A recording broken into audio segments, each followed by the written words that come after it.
Episode 541 to 550। Kapoor group की मुंबई शाखा में अध्यक्ष का कार्यालय सबसे ऊपरी मंजिल पर है। अर्जुन फर्श से छत तक की खिड़की के सामने खड़ा था और अपने हाथों को पीठ के पीछे करके बाहर सूर्यास्त को देख रहा था। वहां शराब के रंग का लाल आसमान था और नीचे व्यस्त सड़कें थीं। हडसन कैश आदरपूर्वक अर्जुन के पीछे खड़ा था। गोल्डन सिटी का माइकल्स परिवार बीकन के साथ अपने सौदे से बाहर निकलना चाहता है। माइकल्स द्वारा छोड़े गए अंतर को भरने के लिए दवा उद्योग में हमारे व्यवसायों को जुटाएं।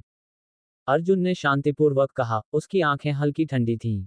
हडसन पीला पड़ गया। युवा मास्टर, ये थोड़ा मुश्किल हो सकता है। कठिन। अर्जुन ने पलटकर हडसन की ओर देखा तो उसके चेहरे पर ठंडक थी। हडसन को भी पसीना आ गया था, उसकी कमर झुक गई थी। यंग मास्टर, अब आपको परिवार के किसी भी संसाधन का उपयोग करने का अधिकार नहीं है। मैडम वालिस ने 1 घंटे पहले ही आप पर पारिवारिक प्रतिबंध लगा दिया है। उसने बीकन में निवेश करने के लिए आपके द्वारा मांगे गए $1 अरब भी फ्रीज कर दिए हैं। परिवार पर प्रतिबंध लगाने का आदेश। अर्जुन की भौं पर गहरी शिकन आ गई। उसका चेहरा बर्फ से ढका हुआ था। धमाका। उसी समय किसी ने बाहर से चेयरमैन के कार्यालय का दरवाजा खोल दिया। सफेद गाउन और गहनों से लदी गायत्री जी वालिस दरवाजे पर दिखाई दी। वह शान से अंदर आई। उनके पीछे 8 अंगरक्षक थे। वह बहुत खूबसूरत थी, उसका मेकअप बहुत ही नाजुक था। उसकी हर मुस्कान उसे एक अमीर पत्नी का आदर्श अवतार बनाती थी। महोदया। हडसन ने जल्दी से मुड़कर उसका आदरपूर्वक अभिवादन किया, लेकिन फिर वह चुपचाप एक कोने में चला गया। अर्जुन ने शांत भाव से गायत्री जी को देखा। उसने अपना चश्मा उतार दिया और उसके बगल में बैठी उसकी सहायक विवियन ने एक कागज निकाला। उस पर आर्केडिया द्वीप की सुनहरी मुहर थी, साथ ही उसके पिता के व्यक्तिगत हस्ताक्षर भी थे। अर्जुन, अब से पारिवारिक मामलों में आपका उत्तराधिकार का अधिकार निलंबित कर दिया गया है। ये प्रतिबंधात्मक आदेश परिवार ने आप पर लगाया है और अब आपको कपूर के प्रभाव, धन या संबंधों तक पहुंच नहीं होगी। गायत्री जी ने बर्फीले स्वर में कहा। उसके मुंह के कोनों पर हल्की मुस्कान आ गई। अर्जुन ने गहरी भौहें सिकुड़ी और सोने से जड़े कागज की उस शीट को पकड़ लिया। उसे बस उस पर एक नजर डालनी थी। तभी उसे पता चल गया कि उसे क्या डर था। वह वास्तव में उसके पिता का हस्ताक्षर था। उलझन में अर्जुन ने अपनी नजर उठाई और गायत्री जी को ठंडे अंदाज में देखा। तुमने मेरे पिता के साथ क्या किया? गायत्री जी ने ठहाका लगाया। अगर मैं 7 साल पहले तुम्हें परिवार से बाहर निकाल सकती थी तो मैं अब भी ऐसा कर सकती हूँ। हमारे बीच युद्ध अभी शुरू ही हुआ है। अर्जुन ने खिल्ली उड़ाई और अपने हाथ में पकड़ी हुई चादर को मोड़ दिया। क्या तुम्हें सच में लगता है कि तुम मुझे इस तरह हरा सकती हो, गायत्री? तुम मुझे कम आंक रही हो। मैं पिछले 7 सालों से तुम्हारे खिलाफ सतर्क रहा हूं। तो तुम्हारे पास कपूर हैं, लेकिन उनके प्रभाव के बिना भी तुम और बाकी वालिस मेरे सामने कुछ नहीं हैं। तुम लड़ाई करना चाहती हो, लाओ। हम देखेंगे कि आखिर में कौन जीतता है। अर्जुन की आवाज बर्फीली थी जब वह आगे बढ़ा और आग भरी आंखों से गायत्री जी को घूरने लगा। गायत्री जी ने अपनी चिकनी भौं उठाए और शांति से कहा, बहुत अच्छा, हम इंतजार करेंगे और देखेंगे। मेरा पहला लक्ष्य बीकन और अनिका शर्मा होंगी। इतना कहकर गायत्री जी मुड़ी और अपने साथियों के साथ वहां से चली गई। वह बिना किसी चेतावनी या हिचकिचाहट के जिस रास्ते से आई थी उसी रास्ते से चली गई। अध्यक्ष के कार्यालय में माहौल तनावपूर्ण था। अर्जुन अपने हाथ में मुड़ी हुई चादर को घूर रहा था। उसका माथा कसकर सिकुड़ा हुआ था। उस शापित गायत्री जी ने ये कैसे कर दिखाया? उसके पिता के साथ क्या हुआ था? उसने उनके खिलाफ पारिवारिक प्रतिबंध आदेश क्यों जारी किया? क्या आप ठीक हैं, यंग मास्टर? हडसन ने सावधानी से पूछा। अर्जुन ने उसे ठंडी नजर से देखा और फिर शाखा से दूर चला गया। रास्ते में उसने जॉर्ज थॉमस को फोन किया। दूसरी तरफ से खड़े आदमी ने तुरंत चिंता से कहा, यह बहुत बुरा है, यंग मास्टर, परिवार ने आप पर प्रतिबंध लगा दिया है। आधे घंटे पहले उन्होंने परिवार की सभी संपत्तियों और प्रभाव तक आपकी पहुंच काट दी है। अब हमें क्या करना चाहिए, सर? अर्जुन ने शांति से कहा, मुझे पता है, इसकी चिंता मत करो। 7 साल पहले मैंने पहले ही अनुमान लगा लिया था कि गायत्री जी यह कोशिश करेगी। मैं चाहता हूं कि तुम मेरी जगह विदेश जाओ। अमेरिका के चाइनाटाउन जाओ और फेनेल लेह नामक किसी व्यक्ति की तलाश करो। उसे बताओ कि लड़ाई शुरू हो गई है। हाँ सर, मैं अभी जाऊंगा, जॉर्ज ने सम्मानपूर्वक जवाब दिया और तुरंत हवाई जहाज का टिकट बुक करा दिया। जैसे ही अर्जुन ने वह कॉल खत्म की, उसे अनिका का एक और कॉल आया। ऐसा लग रहा था कि वह रो रही थी और कह रही थी, अर्जुन, जल्दी से विला में वापस आओ। हमारे पास एक इमरजेंसी है। मेरा इंतजार करो, मैं अभी आता हूँ। अर्जुन को दूसरी तरफ से शोर सुनाई दे रहा था। उसका दिल जोर से धड़क रहा था। उसने फोन रख दिया और जल्दी से विला की ओर चल पड़ा। जैसे ही वह दरवाजे से अंदर गया, उसने देखा कि काले सूट पहने 10 से ज्यादा अंगरक्षक विला में हर चीज को तहस नहस कर रहे थे। वे हर चीज को लॉन में फेंक रहे थे। अर्जुन। जैसे ही अनिका ने अर्जुन को देखा, वह जल्दी से उसके पास दौड़ी। दूसरी ओर माया जी और चार्ल्स काले कपड़े पहने अंगरक्षकों को सब कुछ बाहर फेंकने से रोकने की पूरी कोशिश कर रहे थे। लेकिन वे घुसपैठियों के सामने कोई मुकाबला नहीं कर पा रहे थे। क्या चल रहा है? अर्जुन जल्दी से उसके पास गया और उसके हाथ पकड़कर उससे पूछा। अनिका ने रोते हुए कहा, उन्होंने कहा कि विला अब हमारा नहीं है, इसलिए वे हमें बाहर निकालने के लिए यहाँ आए हैं। अर्जुन ने गहरी भौहें सिकोड़ी। ये स्पष्ट रूप से गायत्री का काम था। दरअसल जॉर्ज ही वह व्यक्ति थे जिन्होंने सबसे पहले इस विला को खरीदा था और उन्होंने ऐसा करने के लिए परिवार की संपत्ति का उपयोग किया था। गायत्री जी को इसे वापस लेने का पूरा अधिकार था। हालांकि ये गायत्री जी और अर्जुन दोनों के लिए बच्चों का खेल था। ऐसा लग रहा था कि वह जानबूझकर उसे परेशान कर रही थी। रुको, ये हमारा घर है। तुम्हें हमारा सामान बाहर फेंकने का क्या अधिकार है? ये डकैती है, यह अनाधिकृत प्रवेश है। मैं पुलिस को बुला रहा हूँ। माया जी पसीने से लथपथ थी और वह काले कपड़े पहने अंगरक्षकों को रोकने की पूरी कोशिश कर रही थी। हालांकि उन्होंने उसकी उपेक्षा की और उसे धक्का देकर एक तरफ कर दिया, जिससे वह जमीन पर गिर गई। मदद करो, लुटेरों, दिन दहाड़े डकैती। ओह, न्याय कहाँ है? माया जी फर्श पर बैठ गई और रोने लगी, अपनी जांघें थपथपाने लगी और हंगामा मचाने लगी। उसके बाल अस्त व्यस्त थे, जिससे वह दुखद और दयनीय लग रही थी। जब उसने अर्जुन को विला के बाहर देखा, तो वह पागलों की तरह भड़क उठी। वह उस पर झपटी और तुरंत उसके चेहरे पर अपनी पूरी ताकत से वार किया और चिल्लाते हुए बोली, ये सब तुम्हारी गलती है, तुम निकम्मे हो। अगर तुम नहीं होते तो हमें कभी बाहर नहीं निकाला जाता। इस बार तुमने कौन से दुश्मन बना लिए हैं? माया जी के बेतुके आरोपों को सुनकर अर्जुन की आंखें चौड़ी हो गईं। अब वह उससे नाराज क्यों हो रही थी? तुम क्या कर रही हो, माँ? अर्जुन को मारने का तुम्हें क्या अधिकार है? जब तुम यहाँ आई तो तुमने उसे श्रेय नहीं दिया, लेकिन अब जब हमें बाहर निकाल दिया गया है तो तुम उसे दोष दे रही हो। तुम इतनी अविवेकपूर्ण कैसे हो सकती हो? अनिका भी गुस्से में थी और अपनी माँ से बहुत निराश थी। माया जी गुस्से में थी। उसे विला से बाहर निकाल दिया गया था और उसके पास अपनी कुंठाओं को बाहर निकालने के लिए कोई नहीं था, इसलिए वह लड़ाई के लिए बेताब थी। अनिका की नाक पर उंगली रखते हुए वह चिल्लाई, बाहरी व्यक्ति का पक्ष मत लो, अनिका।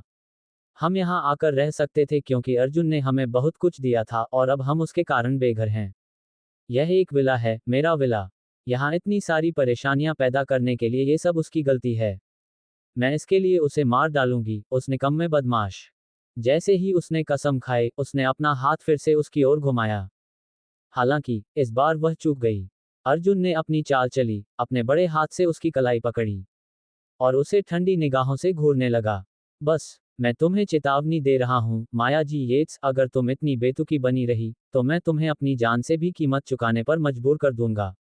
अर्जुन के शब्दों और उसकी जानलेवा आभा ने माया जी की सारी हिम्मत तोड़ दी। वह पीछे हट गई और बुदबुदाने लगी, तुम इतने गुस्से में क्यों हो? अगर तुम में हिम्मत है, तो उन पर चिल्लाओ, मुझ पर नहीं। उन्होंने ही हमें बाहर फेंका है। तुम बेकार के कूड़ेदान हो, तुम में ही इतनी हिम्मत है कि हम पर चिल्लाओ। माया जी को सुधारा नहीं जा सकता था और अर्जुन को समझ नहीं आ रहा था कि उसके साथ कैसे पेश आया जाए। उसने उसे एक क्रूर नजर से देखा और फिर उसे एक तरफ फेंक दिया और फिर उन गार्डों का सामना करने के लिए मुड़ गया। रुको, उसने चिल्लाया। अकस्मात हमारी शादी की फोटो। अनिका ने अचानक देखा कि एक गार्ड ने अर्जुन के साथ उसकी शादी की तस्वीर निकाली।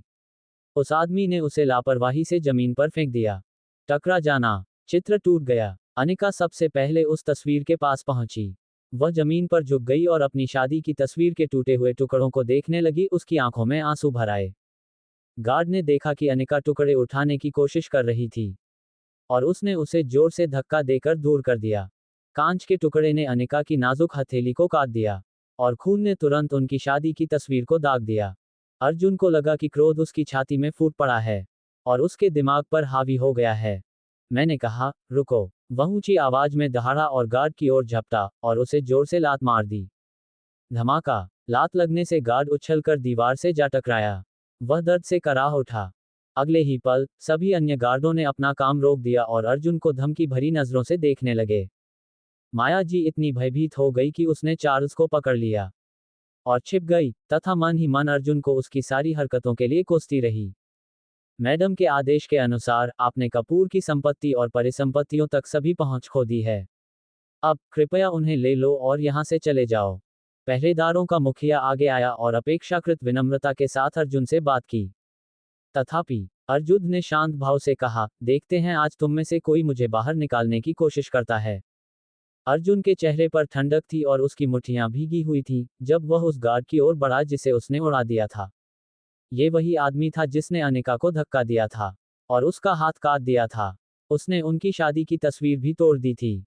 वह नरक का हकदार था। पहरेदारों ने एक दूसरे को देखा और आगे बढ़कर अर्जुन को रोकने की कोशिश की। उनमें से एक ने कहा, कृपया विला छोड़ दें, सर। धमाका। अर्जुन ने अचानक अपना पैर बाहर निकाला और बोलने वाले आदमी की छाती पर लात मारी। वह आदमी कुछ कदम पीछे गिर गया। गंदे वालिस कुत्तों से यही उम्मीद की जाती है। तुम इतने मूर्ख हो कि मुझ पर भौंक रहे हो। अर्जुन ने शांत भाव से कहा। उसकी आंखों में गर्मी नहीं थी क्योंकि वह दर्जन भर लोगों को घूर रहा था। उसके व्यवहार में कहीं भी डर का कोई संकेत नहीं था। इस तरह उसने खुद को संभाला था, इतना मजबूत कि वह अकेले ही 10 से अधिक लोगों के सामने खड़ा रह सके। जो कोई भी यह सब देखेगा, वह यही सोचेगा कि वह अपने आप को बहुत अधिक आंक रहा है। हालांकि वे सुरक्षाकर्मी उनके विरोध को दबाकर उसे चेतावनी देते रहे। कृपया विला को तुरंत छोड़ दें, नहीं तो हमें बल प्रयोग करना पड़ेगा। भाड़ में जाओ। अर्जुन दहाड़ा, उसकी आंखें क्रोध से चमक रही थीं। उसके प्रभावशाली आभामंडल को देखकर पहरेदार दंग रह गए। वह बहुत प्रभावशाली था। क्या ये वास्तव में कपूर की संपत्ति का उत्तराधिकारी था? कितना क्रूर आभामंडल था उसका। इस अर्थ में वह उन पहरेदारों की तरह ही था, जो लगातार जीवन और मृत्यु के बीच पतली रेखा पर चल रहे थे। वे सभी आश्चर्यचकित थे। एक धनी परिवार के युवा स्वामी ने ऐसी उपस्थिति कैसे बनाई? उससे मिलो, नेता चिल्लाया। ये वह मिशन था जो मैडम ने उन्हें सौंपा था। अगर वे इसे पूरा नहीं कर पाए, तो निश्चित रूप से उन्हें सजा मिलेगी। दूसरी ओर, जब माया जी ने अर्जुन को अपने छिपने के स्थान से गार्डों से भिड़ते देखा, तो वह भी उसी तरह हैरान रह गई। वह कभी नहीं जानती थी कि उसका निकम्मा दामाद वास्तव में इतना सक्षम योद्धा है। क्या इसका मतलब यह था कि अगर उसने उस पर अपना हमला किया होता तो वह उसे आसानी से मार सकता था? इस विचार से वह भय से कांपने लगी।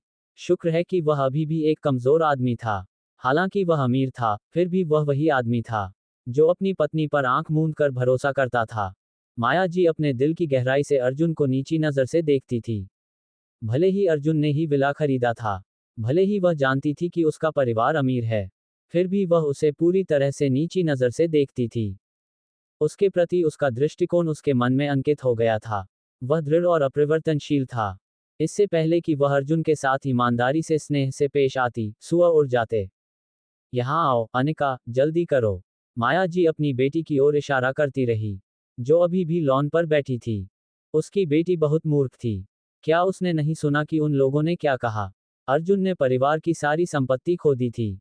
दूसरे शब्दों में, वह फिर से कचरा बन गया था। वह शापित अर्जुन। वह अपने कामों को व्यवस्थित नहीं रख सका और शर्मा के लिए भी मुसीबत खड़ी कर दी। देखा, ये स्पष्ट रूप से उस बूढ़ी डायन गायत्री वालिस की दुष्ट योजना थी। इसका मतलब यह था कि अर्जुन स्पष्टतः अपने छोटे से युद्ध में हार गया था। माया जी ने यह सोचकर गुस्से से अपने दांत पीस लिए। वह अर्जुन को लात मारकर मार डालने के अलावा और कुछ नहीं चाहती थी। इसी समय अर्जुन ने दर्जन भर गार्डों का काम तमाम कर दिया था। बेशक वह भी बिना चोट के नहीं बच पाया। उसके चेहरे पर भी कुछ चोटें आई थीं। अभी उसने एक गोल्फ क्लब उठाया और उस गार्ड के पास गया जिसने शादी की तस्वीर तोड़ दी थी। उस आदमी को ठंडे नजर से देखते हुए उसने कहा, तुम्हें उसके साथ ऐसा नहीं करना चाहिए था। इन शब्दों के साथ अर्जुन ने गोल्फ क्लब को गार्ड की बांह पर क्रूरतापूर्वक घुमाया। बस इसी तरह उसने उस आदमी का हाथ तोड़ दिया। आह! प्रथम महल में हड्डियां कंपा देने वाली चीख गूंज उठी। माया जी कांप उठी। उसने अपनी आंखों से अर्जुन को उस आदमी का हाथ तोड़ते हुए देखा था। वह बदमाश बहुत खूनी था। हे भगवान! शुक्र है कि उसने पहले कभी उसके साथ इतना बुरा व्यवहार नहीं किया। माया जी अभी भी इसके लिए अपने आशीर्वाद गिन रही थी। भागो! अर्जुन ने काले कपड़े पहने अंगरक्षकों पर नजर डाली, जो पूरे मैदान में फैले हुए थे। उसने उन पर दहाड़ते हुए कहा, वापस जाओ और गायत्री वालिद से कहो कि अगर उसने अराजकता फैलाने के लिए और आदमी भेजे, तो मुझे उनके घर तक खून की नदी बहाने में कोई आपत्ति नहीं है। पहरेदार जमीन से उछल पड़े और जल्दी से विला से भाग गए। अर्जुन ने गोल्फ क्लब एक तरफ फेंक दिया और दौड़ता हुआ अनिका के पास पहुंचा। उसके आंसुओं से सने चेहरे को देखकर उसका दिल दुखने लगा। अर्जुन, देखो, हमारी शादी की फोटो। अनिका को बहुत दुख हुआ। उसने अपनी तस्वीर के टुकड़ों को अपनी छाती से लगा रखा था, उसके कपड़े लाल रंग के हो गए थे। यह उनकी शादी की एकमात्र तस्वीर थी जो उनके पास बची थी। बाकी सभी लोग तब टुकड़े टुकड़े हो गए थे जब उनका लगभग तलाक हो गया था। सब ठीक है अनिका, हम एक और फोटो ले सकते हैं। चलो, मैं तुम्हें हॉस्पिटल ले चलता हूँ। अर्जुन ने अनिका को उठाया और विला से बाहर निकलने वाला था, लेकिन वह पीछे मुड़कर माया जी को घूरना नहीं भूला। उसे चेतावनी देते हुए कहा, कोई भी अजीब विचार मत लाओ, माया येट्स। ये घर मेरा है। वह एक शासक की तरह लग रहा था। माया चकित होकर देखती रही जब अर्जुन अनिका को ले जा रहा था। रुको, वे लोग BMW में चले गए। उस बदमाश ने BMW कब खरीदी? उसने तो ये बात उससे भी छुपाई। उसे लानत है। क्या तुमने देखा, चार्ली? उस बदमाश ने मुझे धमकाने की हिम्मत की। ये घर उसका है, वह कहता है। हा हा हा, क्या मजाक है। विला मेरे नाम पर पंजीकृत है। तुम खुद को क्या समझते हो? माया जी उस दिशा में चीखी जिस ओर अर्जुन गया था। चार्ल्स ने असहायता से कंधे उचकाए और चारों ओर बिखरी हुई चीजें उठाने लगा। अरे, चार्ली, तुम्हें क्या लगता है अर्जुन ने वह कार कब खरीदी? उसने हमसे भी यह बात छिपाई। उसे क्या डर है कि मैं उसकी कार ले लूंगा? माया जी बहुत गुस्से में थी। उसे तो ये भी नहीं पता था कि उनके पास नई कार है, और साथ में BMW भी है। इस बीच, अर्जुन और अनिका हॉस्पिटल पहुंचे, जहां उन्होंने अपने घावों का इलाज कराया। अनिका बहुत चिंतित थी। अर्जुन की ओर देखते हुए उसने पूछा, क्या उन लोगों ने कहा कि तुमने परिवार के पैसे खो दिए हैं? दूसरे शब्दों में कहें तो, उसका पति अब कंगाल और कंगाल हो गया था, है न? अनिका को चिंता थी कि अर्जुन इसके परिणामस्वरूप कुछ अविवेकपूर्ण कार्य करेगा। अर्जुन ने अनिका का कोमल हाथ थाम लिया और एक सौम्य मुस्कान के साथ कहा, सब ठीक है, चिंता मत करो। सबसे बुरी बात यह है कि हम फिर से शुरू करेंगे। हम यहाँ तक पहुँच गए हैं, है ना? जब तक तुम मेरे साथ हो, मैं कोई भी समस्या हल कर सकता हूँ। अनिका मुस्कुराई, उसकी आंखों में आंसू थे। उसका दिल भर आया और वह अर्जुन के सीने से लिपट गई और बोली, अगर सच में ऐसा हुआ, तो मैं कंपनी से इस्तीफा दे दूंगी। और हम विला से बाहर निकल सकते हैं। मुझे लगता है कि मेरी माँ के पास भी कुछ पैसे हैं। इसलिए हम एक और घर खरीद सकते हैं और एक छोटी सी नाश्ते की दुकान खोल सकते हैं। ये कैसा लगता है? अर्जुन ने अनिका को गले लगाया और सिर हिलाया। जरूर, अच्छा लगता है। चिंता मत करो, प्रिय, हम ठीक हो जाएंगे। मैं तुम्हारे रास्ते की हर बाधा को दूर कर दूंगा। कपूर के समर्थन के बिना भी, मैं किसी बेकार व्यक्ति से कोसों दूर हूं। अगले दिन, अनिका काम पर चला गया, जबकि अर्जुन रिवेडेल के सबसे बड़े होटल में चला गया। राष्ट्रपति कक्ष में, अर्जुन की मुलाकात बफर से हुई। कल रात अर्जुन ने बफर को आपातकालीन सम्मन जारी किया था। जेस की पसंद के कारण बफर पिछली बार येट्स परिवार की घटना के समय मुंबई नहीं आया था। इस बार जब उसने अर्जुन को देखा, तो बफर काफी उत्साहित लग रहा था। उसने अपनी बाहें फैलाईं और अर्जुन को गले लगाते हुए कहा, ओह मेरे प्यारे मास्टर कपूर, मैं आखिरकार तुम्हें देखकर बहुत खुश हूं। अर्जुन मुस्कुराया और सीधे मुद्दे पर आ गया। मैं उन सभी संसाधनों को सक्रिय करना चाहता हूं, जो तुमने वर्षों से इस देश में व्यवस्थित किए हैं, बफर। उन सभी को। बफर ने उलझन में अर्जुन को देखा। उन सभी को, अर्जुन ने दोहराया। बफर ने इस पर विचार किया और कुछ झिझक के साथ कहा, मेरे प्यारे मास्टर कपूर, मैं आपका निजी बटल हूं और आप ही एकमात्र कारण है कि मैं वित्त जगत में बड़ा नाम कमा पाया। मैं स्वाभाविक रूप से आपके हर आदेश का पालन करूंगा। फिर भी, मुझे आपको याद दिलाना चाहिए कि अभी आपके सभी संसाधनों को सक्रिय करने का समय नहीं आया है। यह आपके मास्टर प्लान के लिए हानिकारक होगा। क्या आप निश्चित हैं? मैं हूं, अर्जुन ने पूरी गंभीरता से कहा। जब तक यह अनिका के लिए था, वह कुछ भी कर सकता था। अगर वह चाहती तो वह उसे पूरी दुनिया भी दे सकता था। इतने वर्षों की तैयारी के बाद, अब समय आ गया था कि वह अपना हाथ दिखाए। प्रेसिडेंशियल स्वीट से बाहर निकलते ही अर्जुन सीधे बीकन की ओर चले गए। अनिका इस समय कॉन्फ्रेंस रूम में थी, उसे भयंकर सिर दर्द हो रहा था। उसे हर तरफ से चुनौती मिल रही थी। कंपनी बोर्ड के सभी सदस्य यहां मौजूद थे। माइकल्स के नेतृत्व में वे उस पर दबाव डाल रहे थे कि वह नई दवा के मुनाफे के वितरण की तुरंत घोषणा करे। ब्लेक ने मुख्य सीट ली और वहां बेपरवाही से बैठ गया। और उसने अनिका को देखा, जो गुस्से से कांप रही थी। उसने उपहास किया, मैडम शर्मा, आपको आज मुझे उचित जवाब देना होगा। हमारे सभी क्लाइंट ने अपने अनुबंध निलंबित कर दिए हैं। और हमारे उत्पादकों ने भी उत्पादन बंद कर दिया है। अभी बीकन बहुत कम धैर्य के साथ बैठा है। उसने अपनी धमकी को छिपाने की भी जहमत नहीं उठाई। ये सही है, मैडम शर्मा, हर कोई आपके फैसले का इंतजार कर रहा है। वह एक शुभंकर से ज्यादा कुछ नहीं है। हमने उसे सिर्फ अपनी कठपुतली बनने के लिए नामांकित किया था। क्या तुम्हें सच में लगता है कि वह कंपनी को बचा सकती है? वह अपने पति की तरह ही है, वे दोनों ही बेकार हैं। इस्तीफा दे दो। हर कोई अपनी मर्जी से अध्यक्ष नहीं बन सकता, आप जानते हैं। अचानक बोर्ड के सभी सदस्य उसे ताना मारने लगे, उनके शब्द तीखे और निर्दयी थे। अनिका का शरीर कांप रहा था। अभी वह अपमान की बारिश के बीच अकेली और अकेली थी। माफ करें सभी, लेकिन हम अभी एक योजना बना रहे हैं। मेरा विश्वास करें, जल्द ही हमारे लिए नए क्लाइंट और निर्माता होंगे। मिस कैन इस समय नए अनुबंधों पर बातचीत कर रही हैं। अनिका ने मुस्कुराते हुए समझाने की कोशिश की। हालांकि बदले में उसे केवल अविश्वास भरी ठंडी निगाहें ही मिलीं। ब्लेक ने बड़बड़ाते हुए कहा, मैडम शर्मा, झूठ बोलना बंद करो। कैपिटल सिटी कपूर ग्रुप के निवेश भी फ्रीज कर दिए गए हैं और कंपनी पूरी तरह से ठप हो गई है। अगर माइकल स्कॉप भी बाहर निकल जाता है तो बीकन का काम खत्म हो जाएगा। जहां तक तुम्हारा सवाल है अनिका शर्मा, तुम अदालती मामलों में उलझे रहोगे और शायद जेल भी जाओ। क्या तुम्हें नहीं पता? अनिका इस समय बहुत ही उत्तेजित थी, लेकिन उसे इसे सहन करना पड़ा। उसकी आंखें नम थीं। उसने अपना सिर झुकाया और कहा, कृपया अभी पीछे न हटें, मिस्टर माइकल्स। आप भी बीकन का हिस्सा हैं। और हमें साथ मिलकर काम करना चाहिए।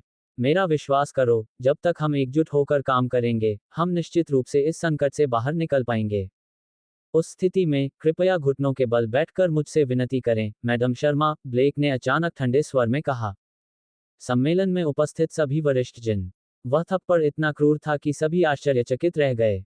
माया जी ने विशेष रूप से अपना हाथ अपने तेजी से सूजे हुए चेहरे पर लाया और अविश्वास से अर्जुन को देखा। इस निकम्मे कमीने को कब से हिम्मत आ गई उस पर इस तरह वार करने की? रुको, उसने पहले भी कई बार ऐसा किया था। जब माया जी को पिछली कुछ बातें याद आई तो उसका गुस्सा और बढ़ गया। उस कूड़े की हिम्मत कैसे हुई उसे इतनी बार मारने की? वह उसकी सास थी, परिवार में उसकी बड़ी बहन थी। तुम मुझे कैसे मार सकते हो? तुम लोग नहीं देखते, वह अपनी हद पार कर चुका है। उसने मुझे मारा, माया जी चिल्लाई। गुस्से में आकर उसने उसे खरोंचने की भी कोशिश की। हालांकि अर्जुन ने उसके पेट पर जोर से लात मारी, जिससे वह पीठ के बल गिर पड़ी और अपनी मां को पुकारने लगी। माया येट्स, मैंने तुम्हें कई बार चेतावनी दी है, लेकिन तुम अभी भी मेरी सीमाओं को लांघती रहती हो। क्या तुम्हें सच में लगता है कि मैं तुम्हें मारने की हिम्मत नहीं कर सकता? अर्जुन ने अपनी मुठ्ठियां भींचते हुए ठंडे स्वर में कहा।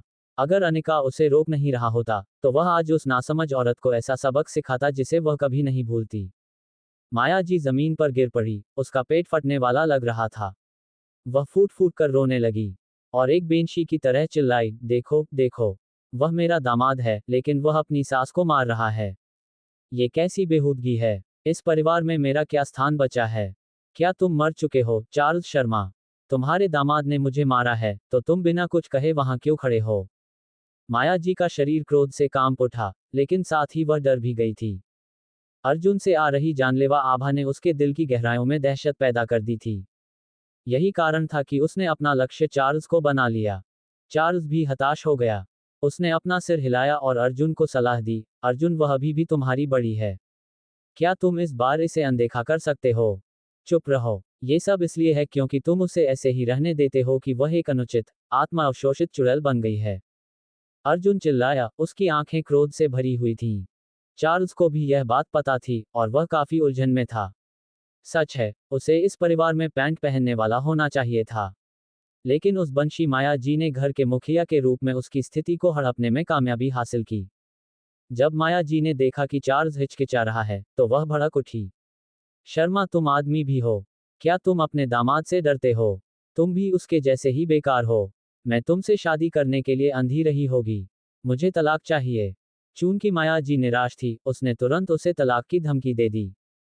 इससे चार्ल्स का सिर दर्द और बढ़ गया। उसे लगा कि यहाँ उसकी कोई बात नहीं सुनी जा सकती। चूंकि वह कगार पर पहुंच चुका था। इसलिए वह पलटा और उस पर चिल्लाया, तुम तलाक चाहती हो? ठीक है, मैं तुमसे बहुत तंग आ चुका हूँ। मैंने तुमसे कितनी बार कहा कि बहुत दूर मत जाओ, मैंने तुमसे कहा कि शोर मचाना बंद करो, लेकिन तुमने कभी नहीं सुना। तुम हमेशा शिकायत करती रहती हो कि मैंने खुद को कुछ खास नहीं बनाया, है ना? तुम कहती हो कि मैं इतने सालों की कड़ी मेहनत के बाद ही सेक्शन हेड बना हूँ। ठीक है, चलो तलाक ले लेते हैं। अपने परिवार के पास वापस जाओ। उसकी यह बात सुनकर माया जी हैरान रह गई। वह बस गुस्से में ऐसा कह रही थी। उसका अपना परिवार, येट्स, बहुत पहले ही मुंबई छोड़ चुका था। जहां तक उनके दिवालिया होने का सवाल है, उसने कभी पूछने की हिम्मत नहीं की, क्योंकि उसे डर था कि वे उससे अपने कर्ज चुकाने में मदद मांगेंगे। माया जी तुरंत टूट गई। अपने गले की हड्डी तोड़कर रोते हुए, उसने अपनी छाती पीटते हुए अपने पैर पटक दिए। ठीक है, तो तुम सब मेरे पीछे पड़ गए हो, है ना? ओह, मैंने ऐसा क्या किया है कि मुझे ये सब सहना पड़ रहा है? तुम दोनों गद्दार किसी बाहरी व्यक्ति की मदद करके मुझे परेशान करना चाहते हो। मुझे बस मर जाना चाहिए और यह सब खत्म कर देना चाहिए। अनिका ने पूरे समय कुछ नहीं कहा। चूंकि उसकी माँ फिर से बेतुका गुस्सा दिखा रही थी, इसलिए उसने बस अर्जुन का हाथ पकड़ा और उसे ऊपर खींच लिया। वह अब माया जी से कोई संबंध नहीं रखना चाहती थी। चार्ल्स भी नाक सिकोड़कर अध्ययन कक्ष में चला गया। अब लिविंग रूम में माथा ही अकेली बची थी, जो फूट फूट कर रो रही थी। जब उसका मन भर जाता तो वह रोना बंद कर देती। अगले दिन, ब्लेक ने बीकन के बोर्ड के सभी सदस्यों को एक होटल में भोज पर आमंत्रित किया। ह्यूस्टन भी वहां मौजूद था। इस समय वे सभी सातवें आसमान पर थे। क्या खुशी का मौका है, मिस्टर माइकल्स? हाँ, मिस्टर माइकल्स, क्या आपके पास बताने के लिए कोई अच्छी खबर है? क्या बीकन दिवालिया हो गया है? ब्लेक ने अपना सिगार पीते हुए हंसते हुए कहा, ओह, बीकन मेरी नज़र में कुछ भी नहीं है। एक बार जब हमारा परिवार किसी को गिराने का फैसला कर लेता है, तो कोई भी हमारे क्रोध से बच नहीं पाएगा। मैं आप सभी को ये बताने के लिए यहाँ हूँ कि बीकन के गिरने के बाद उसकी जगह कोई और कंपनी खड़ी होगी। इसलिए मुझे उम्मीद है कि आप सभी मुंबई को सभी संभावित बाधाओं से मुक्त करने के लिए मेरे साथ काम करेंगे। एक बार जब हम ऐसा कर लेंगे, तो मुंबई हमारे कब्जे में आ जाएगा। एक नई कंपनी? आपका क्या मतलब है, मिस्टर माइकल्स? अन्य बोर्ड सदस्यों ने उत्साह से पूछा। मैं एक नई कंपनी शुरू करूंगा जो मुंबई में पूरे दवा उद्योग पर एकाधिकार कर लेगी। इससे हम अरबों कमाएंगे, सिर्फ कुछ मिलियन नहीं। ब्लेक ने कहा, उसकी महत्वाकांक्षा बहुत तेज और ऊंची थी। कमरे में बैठे बोर्ड के सदस्य उसकी घोषणा पर अचंभित रह गए। तो यही कारण था कि ब्लेक बीकन के खिलाफ इतना उग्र था। वह मुंबई में सब कुछ अपने कब्जे में लेना चाहता था। हालांकि, मिस्टर माइकल्स, मैं इतना निश्चित नहीं हूं। भले ही हम बीकन से बाहर निकल जाएं, उनके पास अभी भी कैपिटल सिटी कपूर ग्रुप है। अगर वे लोग, किसी ने संदेह से पूछा। ह्यूस्टन जोर से हंस पड़ा। आप इसकी चिंता मत कीजिए, mister Jenkins. Capital city Kapoor group कोई समस्या नहीं है। हाँ, माइकल्स कॉप अभी तक उनका मुकाबला नहीं कर पाया है, लेकिन यह मत भूलिए कि हमारे पास हमारा संरक्षक है। उनके संरक्षक? बोर्ड के सभी सदस्यों के चेहरे पर एक जैसा आश्चर्य था। क्या ये सब माइकल्स के संरक्षक की मास्टर प्लान का हिस्सा हो सकता है? ब्लेक ने हंसते हुए कहा, मैं भी आपको इस बारे में बहुत कुछ नहीं बता सकता। आपको बस इतना जानना है कि कैपिटल सिटी कपूर ग्रुप अब एक दंतहीन बाघ से ज्यादा कुछ नहीं है। उनके शब्दों ने बोर्ड के बाकी सदस्यों को आश्वस्त कर दिया। उसी समय ह्यूस्टन को एक कॉल आया, जिससे वह हंसते हंसते लोटपोट हो गया। क्या कुछ अच्छा हुआ, ह्यूस्टन? ब्लेक ने पूछा। पिताजी, कंपनी में मेरे प्लांट ने मुझे अभी अभी बताया कि बेवकूफ शर्मा कुतिया एक नए निवेशक से मिलने गई है। क्या मजाक है? अब बीकन में निवेश करने की हिम्मत कौन करेगा? ह्यूस्टन घृणा से भरकर हंसा। ब्लेक ने सिर हिलाया। वह शायद सिर्फ दिखावा कर रही है। चिंता करने की कोई जरूरत नहीं है। बीकन का विनाश निश्चित है। सभी ने समय से पहले ही जश्न मनाने के लिए अपने गिलास उठा लिए। जब तक पैसा कमाना था, उन्हें इसकी परवाह नहीं थी कि वे किसकी कंपनी में काम कर रहे हैं। इस बीच, अनिका आज एक नए निवेशक से मिलने जा रहा था, जिससे अर्जुन ने परिचय कराया था। पहले तो वह भी संशय में थी, लेकिन जब उसके पति ने उसकी सिफारिश की, तो वह कम से कम एक बार उससे मिलने को तैयार हो गई। जल्द ही, अनिका तय की गई जगह पर पहुंच गया और अपने संभावित निवेशक से मिला। उसके बगल में एक और गोरी महिला भी खड़ी थी। ओह, मेरी प्यारी मिस शर्मा, मैं अंततः आपसे मिलकर बहुत खुश हूं। बफर ने अनिका के साथ जरा भी असम्मान से पेश आने की हिम्मत नहीं की। आखिरकार, वह मिस्टर अर्जुन की पत्नी थी। अनिका को ये देखकर बहुत आश्चर्य हुआ कि अर्जुन ने जिस व्यक्ति की सिफारिश की थी वह एक विदेशी था। अर्जुन के विदेशी मित्र कब से बनने लगे? वह आदमी भी 50 या 60 साल का लग रहा था। आपसे मिलकर खुशी हुई, मिस्टर बफर। मैं बीकन फार्मास्यूटिकल की अध्यक्ष हूँ। अनिका ने मुस्कुराते हुए कहा, एक भी हाव भाव गलत नहीं था। बफर ने अपनी सेक्सी सेक्रेटरी की ओर देखा और उसने बहुत समझदारी से उनके लिए 2 कप कॉफी बनाई और फिर चुपचाप बफर के पीछे अपनी जगह पर बैठ गई। मैंने आपकी कंपनी की स्थिति पर गौर किया है, मिस शर्मा। अभी आपको करीब 3 बिलियन फंड की जरूरत है। बफर सीधे मुद्दे पर आ गया। अनिका ने सिर हिलाया। ये सही है, मिस्टर बफर। बीकन को अभी वास्तव में धन की आवश्यकता है, लेकिन कृपया मेरा विश्वास करें, जब तक हम इस संकट से बच सकते हैं, हमारा भविष्य दुनिया की शीर्ष 500 दवा कंपनियों की तरह उज्ज्वल होगा। आपको मुंबई में बीकन के वर्तमान मूल्य के बारे में अच्छी तरह से पता होना चाहिए।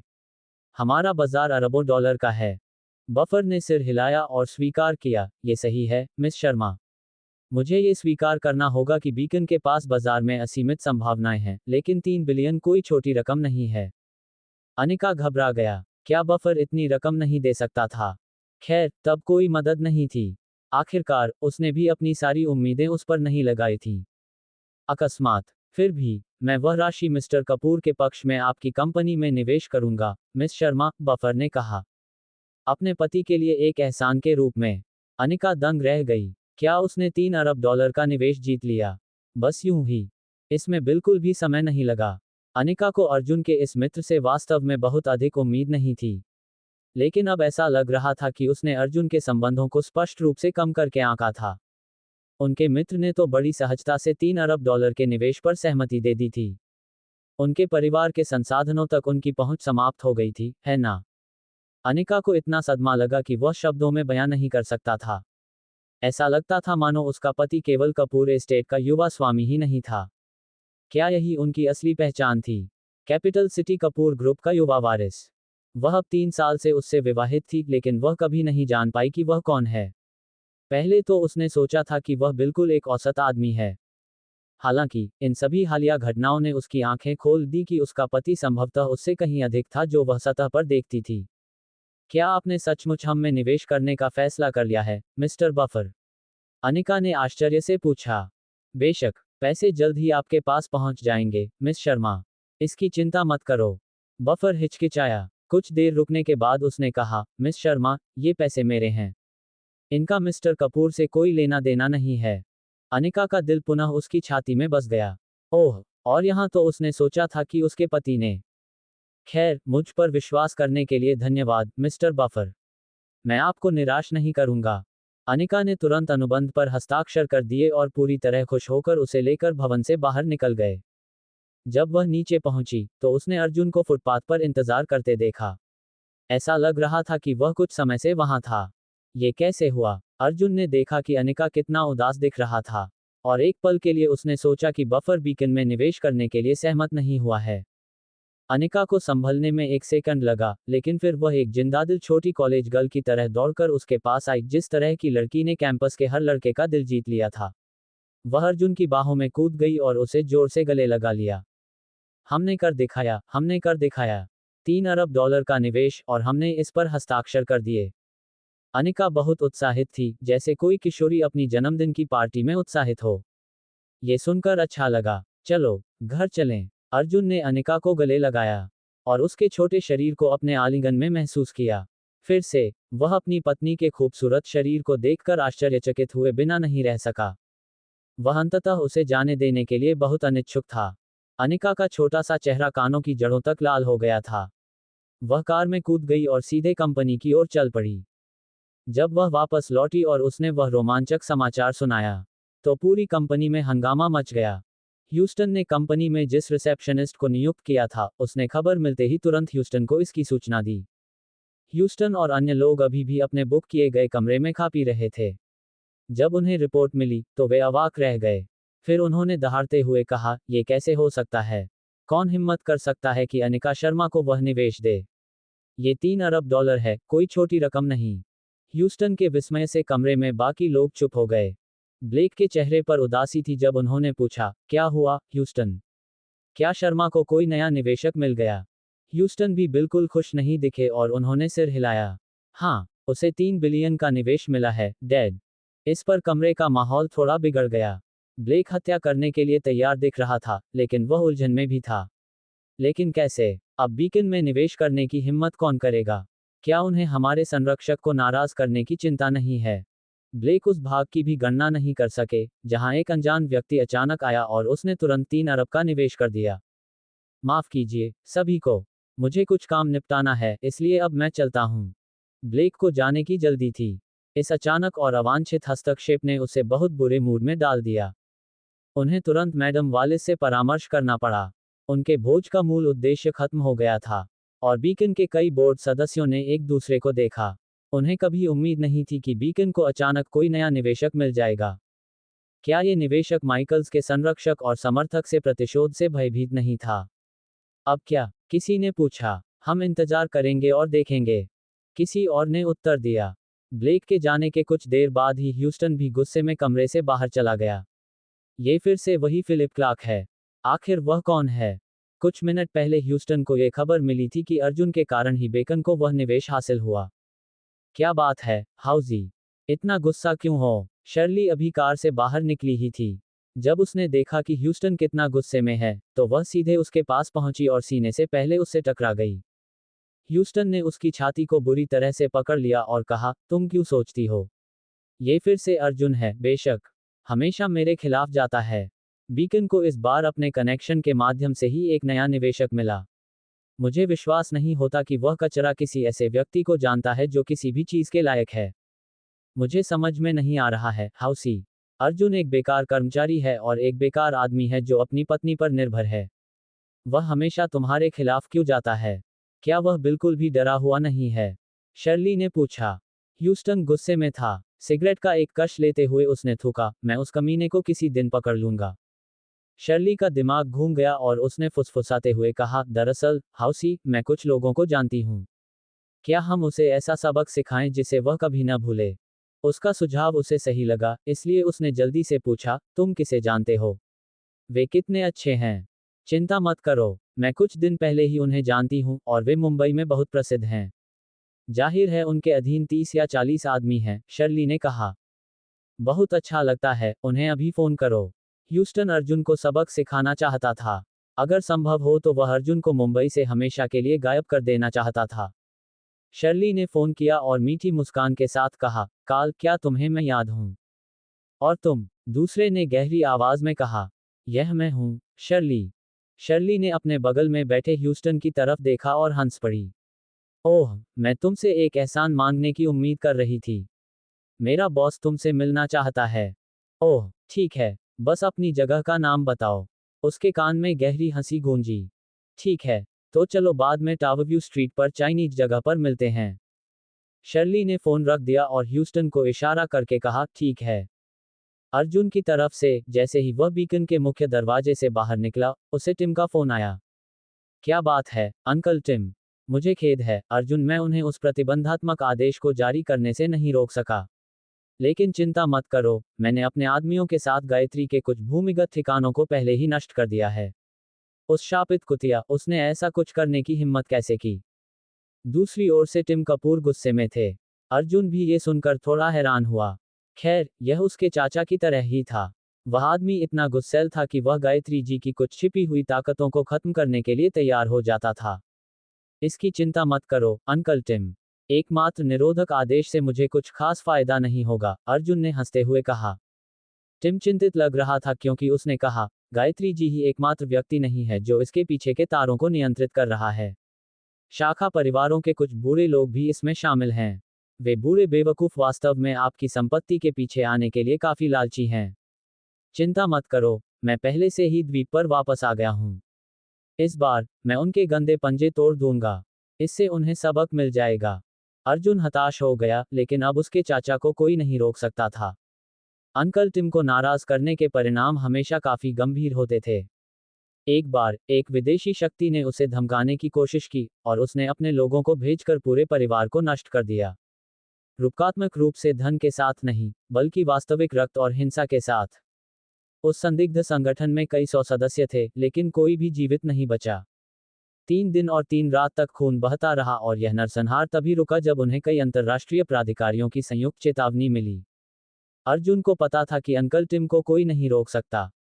इसके अलावा शाखा परिवारों को सबक सिखाने का समय आ गया था। उन्हें गिद्धों की तरह मुख्य परिवार के इर्द गिर्द चक्कर नहीं लगाना चाहिए। ज्यादा दूर मत जाओ अंकल टिम, आखिरकार वे अभी भी परिवार ही हैं, अर्जुन ने कहा। चिंता मत करो, मुझे पता है कि मुझे कहाँ रहना है। ठीक है, मैं अभी द्वीप पर हूँ, बाद में बात करूंगा। इतना कहकर टिम ने फोन रख दिया। अर्जुन ने हताश होकर आह भरी और आसमान की ओर देखा, दक्षिण की ओर।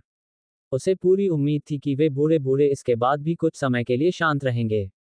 अर्जुन वापस लौटने ही वाला था कि उसकी टक्कर खूबसूरत नीना जैक से हो गई।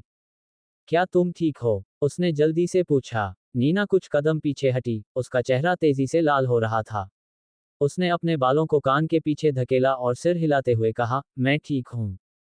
ऐसा कहकर वह तेजी से अर्जुन से दूर भागी, उसका चेहरा लाल हो गया था। अर्जुन हैरान था, नीना कहाँ जा रही थी? उसी समय, जब मिंडी ने उसका दरवाजा खटखटाया और अंदर चली आई, तब अनिका अपने दफ्तर में थी। मैडम शर्मा, मिंडी ने कहा, रोहन खन्ना नाम का एक आदमी है, वह आपको काम के बाद रेस्टोरेंट ओवेस्ट में मिलने के लिए आमंत्रित कर रहा है।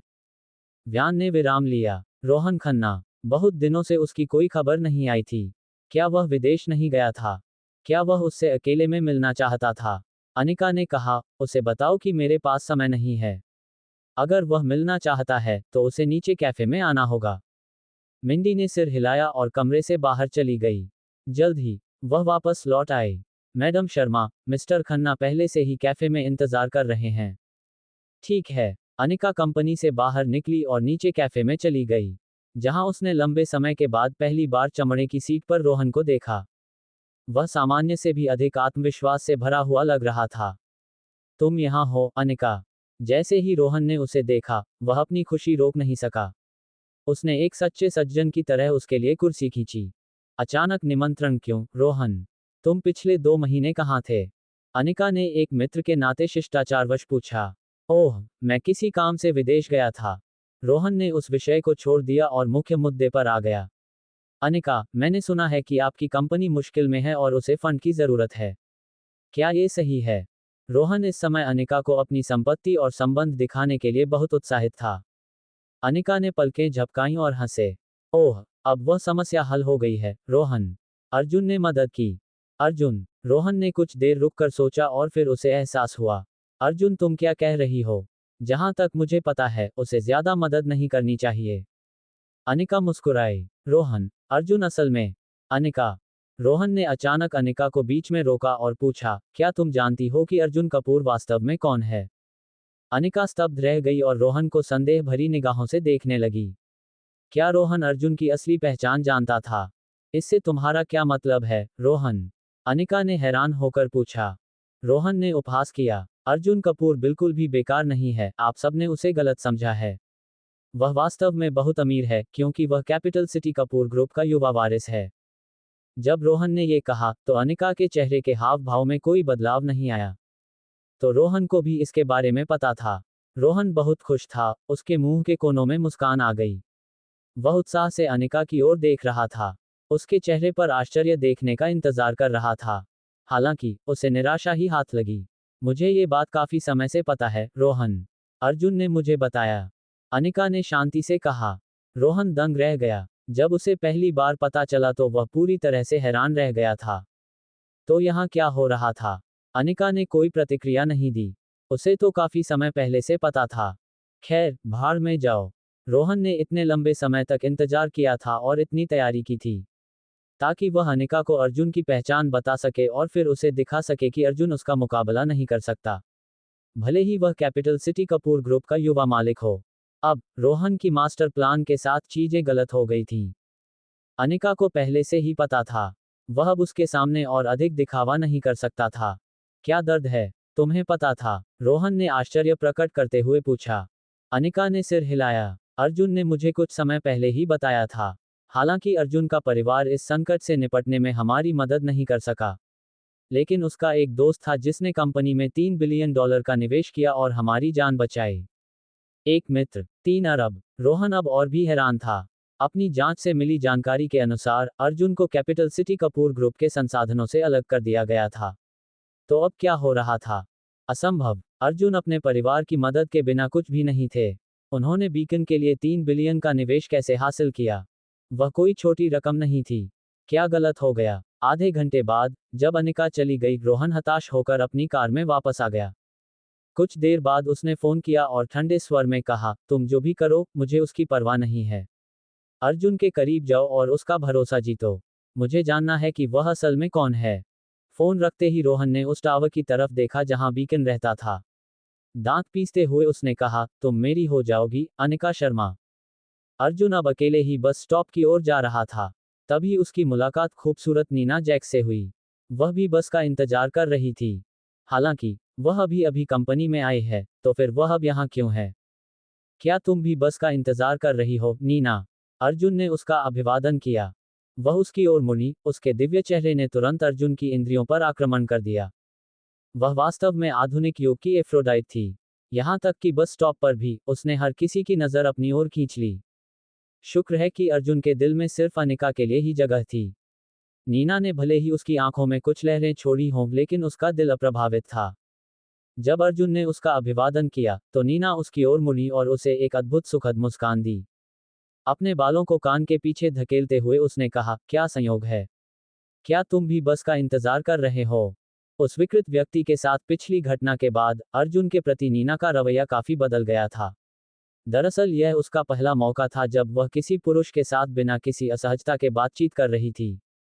हाँ, अर्जुन ने जवाब दिया। वे दोनों वहीं एक दूसरे के बगल में खड़े थे। जाहिर तौर पर बातचीत का विषय नहीं समझ पा रहे थे। आप, उनकी आवाजें एक सुर में बोलीं। उन्होंने एक दूसरे को देखा और मुस्कुराए। आखिरी बार के लिए धन्यवाद। नीना ने सबसे पहले बात की, उसका चेहरा थोड़ा गुलाबी था। वह गोधूली किरणों के नीचे खाने के लिए काफी मीठी लग रही थी। अगर तुम सचमुच मुझे धन्यवाद देना चाहती हो, तो मेरे लिए एक कप कॉफी खरीदो। अर्जुन ने नीचे कैफे की तरफ सिर हिलाया। वह वास्तव में नीना से उसके टैटू के बारे में पूछने का मौका ढूंढना चाहता था। हालांकि ये काफी व्यक्तिगत प्रश्न था और उन्हें इस विषय पर बात करने में कठिनाई हो रही थी। नीना ने पलकें झपकाईं और मुस्कुराए। जरूर, लेकिन कहीं और। मुझे याद है कि पास में ही एक कैफे है जहां बहुत अच्छी कॉफी मिलती है। चलो, मैं तुम्हें वहां ले चलती हूँ। वे दोनों नीना द्वारा सुझाए गए कैफे की ओर चल पड़े, लेकिन दुर्भाग्य से वह स्थान उस दिन के लिए बंद था। इसलिए वे दोनों बाहर ही खड़े रहे और एक दूसरे को सांत्वना देते रहे। वे पहले से ही यहाँ थे, इसलिए उन्हें थोड़ा और समय बिताने में कोई आपत्ति नहीं थी। पास में एक मॉल भी था, इसलिए नीना ने सुझाव दिया कि वे खरीदारी करने जाएं, फिर वह अर्जुन को भोजन करा सकती है। ऐसी सुंदरी का निमंत्रण कोई भी ठुकराने वाला नहीं था। अर्जुन नीना के साथ विंडो शॉपिंग करने चला गया। सच कहूं तो अर्जुन का दिल इसमें नहीं था। वह बस कुछ पुष्टि करना चाहता था। चलते चलते वे दोनों कपड़ों, फर्नीचर और जो कुछ भी उन्होंने देखा, उसके बारे में राय बनाने लगे। देखने वाले हर किसी को वे एक जोड़े की तरह लग रहे थे जो साथ मिलकर अपनी शादी की योजना बना रहे थे। किसी कारण से सुंदर नीना ने अर्जुन को अपने पड़ोस में घुमाने के बाद अपने घर पर भी आमंत्रित किया। मुझे नहीं लगता कि मुझे ऐसा करना चाहिए। अर्जुन ने अपना सिर खुजलाया और उसे एक अजीब सी मुस्कान दी। तो फिर आखिर उसका कोई छिपा हुआ मकसद तो था, है ना? कोई बात नहीं, बस बैठ जाओ, नीना उसे समझाती रही। अर्जुन ने इस पर विचार किया और उसके पीछे ऊपर जाने को तैयार हो गया। नीना का अपार्टमेंट बहुत साफ था, जिसमें एक लिविंग रूम और 2 बेडरूम थे। लिविंग रूम में एक साधारण 3 सीटर सोफा था, जबकि उसका बेडरूम बहुत ज्यादा लड़कियों जैसा था, जिसमें गुलाबी सजावट और बिस्तर पर कई सारे भरवां जानवर थे। अर्जुन लिविंग रूम के सोफे पर बैठ गया और गहरी सांस ली। वाह, इसकी खुशबू बहुत अच्छी थी। पूरे अपार्टमेंट में हल्की हल्की परफ्यूम की खुशबू आ रही थी। इससे उसका मूड वाकई अच्छा हो गया। नीना ने अभी अभी कुछ कम प्रतिबंधात्मक कपड़े पहने थे। उसने अर्जुन को जूस पिलाया और कहा, तुम्हें क्या लगता है? क्या तुम्हें मेरा घर पसंद है? अर्जुन मुस्कुराया और चारों ओर देखते हुए बोला, ये बहुत अच्छा है। हालांकि अर्जुन ने नीना की छाती पर खून के रंग के मकड़ी के टैटू पर एक और नजर डाली। उसने इसे पहले कहाँ देखा था? ये बहुत समय पहले की बात होगी, कम से कम क्लार्क को छोड़ने से पहले की। नीना को उसका अजीब व्यवहार बहुत मजेदार लगा। अचानक उसने कहा, मुझे उम्मीद है कि आप बाद में मेरा एक छोटा सा काम कर सकते हैं। मेरे वॉशरूम की लाइट खराब हो गई है, क्या आप जानते हैं कि इसे कैसे ठीक किया जाए? बेशक, ये बहुत आसान है, इसमें कोई मेहनत नहीं है। अर्जुन कुछ शर्म से हंसा। वे दोनों कुछ देर तक सहजता से बातचीत करते रहे और इस अजीब माहौल को खत्म करने की कोशिश करते रहे। अल्पविराम। लाओ मुझे बल्ब दो। पेचकस। प्लीज। लाइट चालू करो और देखो कि यह काम करता है या नहीं। अर्जुन ने उसे एक के बाद एक ऑर्डर दिए। नीना वॉशरूम के प्रवेश द्वार पर खड़ी होकर उसकी ओर देख रही थी। जब उसने स्विच ऑन किया तो लाइट बल्ब जल उठा। ये काम कर रहा है, ये काम कर रहा है। नीना ने खुशी से ताली बजाई, उसकी आंखें खूबसूरती से चमक रही थीं। अर्जुन स्टूल से नीचे कूद गया और अपने हाथों से धूल झाड़ते हुए बोला, अगर तुम्हें फिर से इस तरह की किसी चीज के लिए मेरी जरूरत पड़े तो बस मुझे फोन कर देना और मैं यहीं आ जाऊंगा। अर्जुन का यह मतलब नहीं था। वह जानता था कि पुरुषों को महिलाओं के घर इतनी लापरवाही से नहीं जाना चाहिए। उसने इसे केवल नीना के करीब आने के लिए एक बहाने के रूप में पेश किया, ताकि वह अंततः ये पता लगा सके कि वह वास्तव में कौन थी। अर्जुन के माथे पर पसीना देखकर नीना ने जल्दी से रुमाल उठाया और उसके लिए पसीना पोंछ दिया। यह एक सामान्य बात थी, लेकिन इससे उन्हें असीम अंतरंगता का एहसास हुआ। अर्जुन ने थोड़ा ऊपर देखा और देखा कि नीना कैसे दिख रही थी जब उसने उसका पसीना पोंछने में मदद की। उसकी आंखें चौड़ी हो गईं। यद्यपि वह आश्चर्यचकित दिख रहा था, परंतु उसका हृदय सब कुछ स्पष्ट देख रहा था। यह नीना महिला काफी दिलचस्प थी। बहुत अच्छा, वह देखना चाहता था कि उसका खेल क्या है। नीना ने भी अर्जुन की नज़र को नोटिस किया। उसका चेहरा तुरंत लाल हो गया और उसने अपनी आंखें घुमाकर अर्जुन को देखा। मेरी तरफ ऐसे मत देखो। अर्जुन हंस पड़ा। वे दोनों लिविंग रूम में लौट आए और उसने अपार्टमेंट के आसपास जो कुछ भी देखा, उसका मूल्यांकन करना कभी बंद नहीं किया। तभी अपार्टमेंट के बाहर से एक आदमी की चिल्लाने की आवाज आई और उसके बाद दरवाजे पर जोर से धक्का लगने की आवाज आई। नीना अर्जुन के लिए चाय ला रही थी, लेकिन शोर सुनकर उसका शरीर अकड़ गया। उसकी आंखों से उसका डर और भय झलक रहा था। अर्जुन को आश्चर्य हुआ, रात के इस समय कौन दस्तक दे रहा है? उसकी नज़र नीना पर टिक गई और उसने उसकी आंखों में भय को पढ़ लिया। क्या वह कोई रहस्य छुपा रही थी? भाड़ में जाओ। क्या सचमुच उसका कोई बॉयफ्रेंड हो सकता है? क्या वह रंगे हाथों पकड़ा जाएगा? इस विचार मात्र से अर्जुन को और भी अधिक असहज महसूस हुआ, लेकिन नीना का व्यवहार कुछ और ही संकेत दे रहा था। परिणामस्वरूप, उसने उससे धीरे से पूछा, क्या यहाँ कोई और भी रहता है? नीना ने अपने होंठ काटे और दरवाजे की तरफ देखा, उसकी पतली उंगलियां उसकी नाइट ड्रेस को पकड़ रही थीं। असल में, इससे पहले कि वह ये वाक्य पूरा करती, दरवाजा पीटने की आवाज तेज हो गई और एक आदमी चिल्लाया, नीना जैक्स, दरवाजा खोलो। अगर तुम नहीं खोलोगी, तो मैं दरवाजा तोड़ दूंगा। जिस तरह से वह बोल रहा था उससे लगता था कि शायद उस आदमी ने एक शब्द ज्यादा पी लिया था। इसके अलावा, यह कोई ऐसा व्यक्ति था जिसे नीना जानती थी। अर्जुन ने भौहें सिकुड़ी और नीना की ओर देखा। जब उसे लगा कि वह डर के मारे कुछ कदम पीछे हट गई है, तो अर्जुन उठ खड़ा हुआ। उसने चुप रहने का इशारा किया, उसके नाजुक कंधे को थपथपाया और फिर उससे पूछा, क्या तुम उसे जानती हो? नीना ने अपने होंठ काटे। उसकी आंखों में झिझक की एक झलक दिखाई दी। फिर उसने हताश होकर अपना सिर हिलाया और कहा, मैं उसे नहीं जानती। जब उसने ये सुना, तो अर्जुन मुस्कुराया। नीना को वाकई राहत मिली कि अर्जुन उसके साथ था। जब भी वह आसपास होता, उसे ज्यादा सुरक्षित महसूस होता, खासकर पिछली बस यात्रा के बाद। उसके बाद, अर्जुन दरवाजे के पीछे गया और झांक कर देखा तो पता चला कि एक शराबी आदमी था जो जोर जोर से दरवाजा बंद कर रहा था। उसने इस बारे में सोचा, मुस्कुराया और दरवाजे के पीछे छिप गया। फिर उसने नीना को दरवाजा खोलने का इशारा किया। नीना ने अपनी मुट्ठी भींची, गहरी सांस ली और दरवाजा खोल दिया। जैसी कि उम्मीद थी, जैसे ही दरवाजा खुला, शराब की बदबू वाला आदमी अंदर घुस आया। इस आदमी के दोनों हाथों पर टैटू थे। उसका चेहरा अजीब था और वह अजीब तरह के कपड़े पहनता था। पहली नजर में ही पता चल जाता था कि वह एक अच्छा इंसान नहीं है। अर्जुन को जिज्ञासा हुई, नीना जैसी खूबसूरत महिला ऐसे व्यक्ति से कैसे परिचित हुई? तुम यहाँ क्यों हो? नीना का पूरा शरीर कांप रहा था। वह थोड़ा पीछे हटी और डरते हुए पूछा, हे, मैं क्यों नहीं आ सकता? जब तक तुम घर में किसी आदमी को नहीं छिपा रही हो। टैटू वाले आदमी ने चेहरे पर बेशर्मी भरी मुस्कान के साथ कहा। उसकी टेढ़ी मेढ़ी आंखें नीना को ऊपर से नीचे तक देख रही थीं। उसकी आंखों में बहुत ज्यादा वासना थी। नीना ने भौहें सिकुड़ी और जल्दी से अपने बगल में कपड़ों के स्टैंड पर रखा कोट पहन लिया। और असंतुष्ट स्वर में बोली, हैरिस, हमारा ब्रेकअप हो चुका है। कृपया मुझे परेशान करना बंद करो। बहुत देर हो चुकी है, कृपया घर जाओ। नीना बहुत डरी हुई थी। कोई भी महिला डर जाएगी अगर उसे अपने ही घर में आधी रात को शराबी द्वारा परेशान किए जाने का सामना करना पड़े। हैरिस सेक्स नाम का टैटू वाला आदमी मुस्कुराया। उसने नीना का हाथ पकड़ने के लिए हाथ बढ़ाया, लेकिन उसने उसका हाथ दूर धकेल दिया। वह कुछ कदम पीछे हट गया, फिर मुस्कुराया और बोला, घर जाओ। क्या यह मेरा घर नहीं है? मैं हर दिन यहाँ रहता था। अब जब हमारा ब्रेकअप हो गया है, तो मैं वापस आकर नहीं देख सकता। इसके अलावा, क्या तुम्हें मेरी याद नहीं आती? टैटू वाला आदमी बुरी तरह मुस्कुराया और नीना को देखता रहा। उसे इस बात का पता नहीं था कि अर्जुन उसके ठीक पीछे खड़ा था। तुम क्या बात कर रहे हो? हमारा ब्रेकअप हो गया है। कृपया अब चले जाओ। नीना ने गुस्से से कहा। हालांकि हैरिस उसका पूर्व प्रेमी था, लेकिन वह इस तरह उसके घर में घुस नहीं सकता। उसने ऐसी ही कई खबरें देखी थीं। ऐसे मामले थे जहां ब्रेकअप के बाद पूर्व प्रेमी ने नाराज होकर पूर्व प्रेमिका की हत्या कर दी थी। टैटू वाले आदमी ने उसे अनदेखा किया और व्यंग्य किया। नीना, तुम बहुत घबराई हुई हो। हमारे साथ बिताए समय के बारे में सोचो।